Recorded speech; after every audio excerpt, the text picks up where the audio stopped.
Inside a hut of mud brick, nailed onto a wall, there's an old picture calendar that belonged to Millie Hall. And the circle drawn around the month is now a faded blue. It marks that black November in 1862.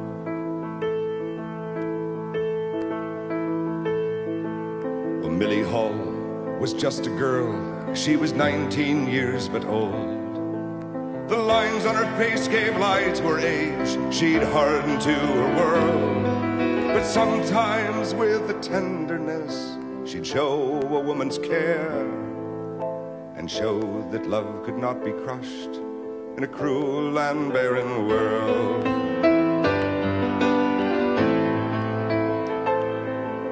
Her husband's name was Nathan. Her baby's name was Rose. They left their home in Bendigo when the mining company closed. They came in search of fortune, as many folk would do, and settled by the Arrow in 1862.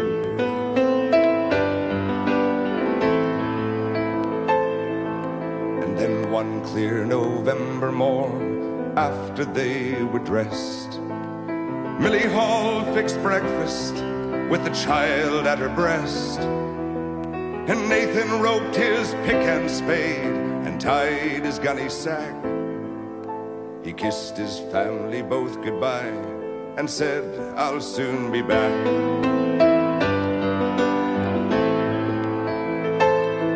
And they gathered by the Arrow, 15 men so young. You could hear their billies rattling as laughter songs were sung. And as their voices disappeared, a silence filled the air.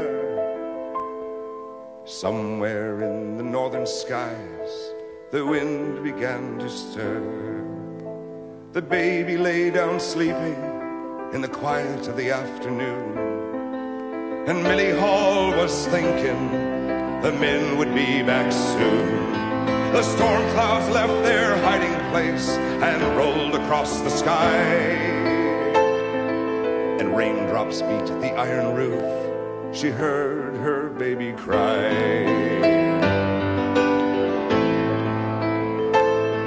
And the Arrow River lay asleep in the stillness and the peace. But the rain that came crashing down awoke the dreadful beast. And rising from its gravel bed, it gave a mighty yell and lashed its tongue of fury through the rocky jaws of hell. And branches snapped like kindling and rode the monster's back.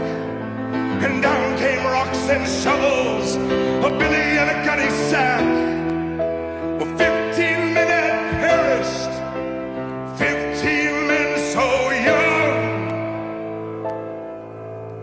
Millie Hall reached to her throat where a silver cross was hung.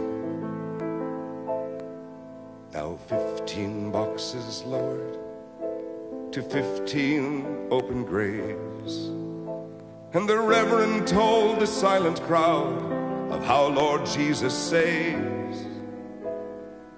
And they looked away from Millie with her babe wrapped in her shawl, as she cursed the murderous river and cried for Nathan Hall.